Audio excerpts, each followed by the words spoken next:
Hey guys, Gabi here from Rage Studios, and today I'm gonna be reviewing the 7Artisans 55mm f1.4 Mark II. First, let's do a quick unboxing. If you see any of my previous 7Artisans review, you'll see that this box is very familiar, so is the manual.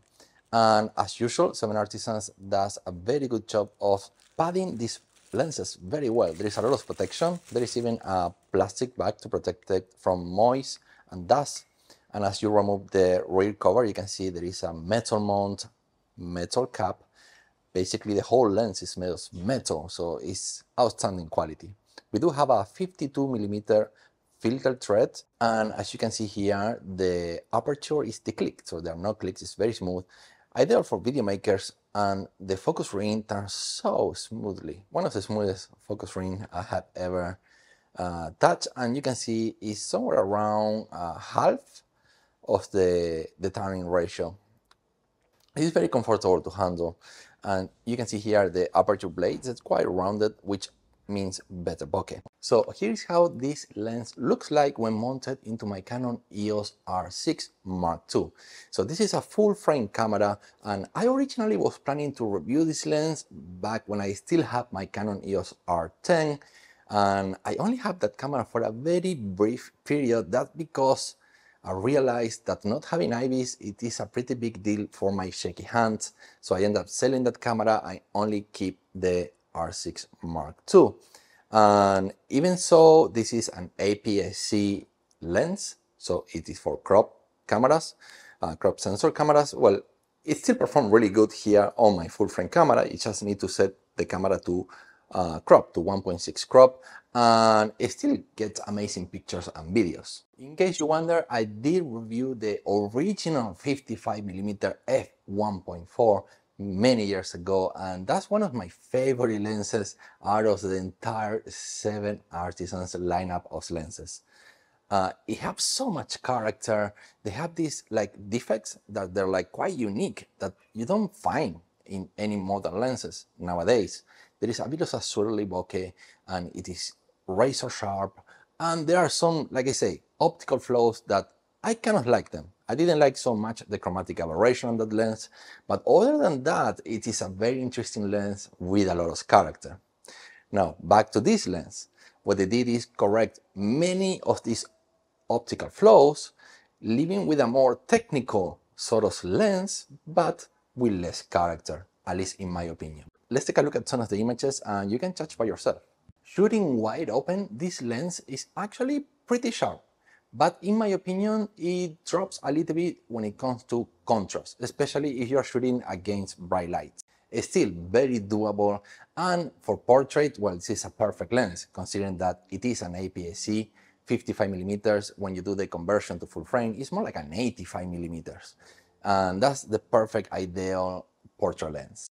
The bokeh in this lens is creamy goodness. It is actually very cleaned up from the previous versions, and when compared to any other 55mm or 50mm, well, this is one of the most technically good bokeh you can get. There is never busyness, there is no onion rings effect. It's actually really good. But like I say, it lost a little bit of that character of the previous model, the Mark I. When it comes to overall sharpness, from f1.4 it is pretty good. When you step down to f2, f2.8, it gets a lot better, and when it goes to f4, well, it is pretty damn sharp. I believe that the previous model at f1.4 was even sharper, but with a high penalty. It had nasty chromatic aberration. I'm talking about the Mark I, not the Mark II. So in the Mark II, they did correct the chromatic aberration very strongly. This is very hard to find any chromatic aberration unless you put it like against very strong sources of light at f1.4. You might not see any, but at a price. It is a little bit softer and drops a little bit in contrast. Another thing that I have noticed is that vignetting, it is a lot better now. Actually, they have corrected everything that they could from the previous lens. For people that worry about vignetting, well, this is actually well corrected. When it comes to close-up photography, this lens obviously not a macro lens, but it allows you to get relatively close to your subject. There is a tiny little bit of focus breathing, but you have that ability to get relatively close an f1.4, that quality of your close-ups, well, it's not going to be very good. You really do need to stop it down to something like f4 to get something that you can go look at the picture and go like, okay, that looks sharp. I haven't noticed bad flaring with this lens, and that's probably because it's a 55. There is no lens hood included in the box. You can probably adapt lens hood by threading into the 52mm filter thread on the front of the lens, but generally speaking, I don't think you even need one, as I haven't noticed any flare at all. So at this point, you're probably asking yourself, should I buy the 55mm f1.4 Mark 1 or Mark 2? And that is up to you entirely on what kind of photography do you like. I much rather buy the Mark 1, and you might be surprised about that because, you know, there are going to be affiliate links in the description below, but those affiliate links are going to be for both the Mark 1 and the Mark 2. It's up to you what you want to choose. If you don't like chromatic aberration, do not buy the Mark 1. That have pretty bad chromatic aberration when wide open, even in normal situations in which there isn't too much light hitting the lens.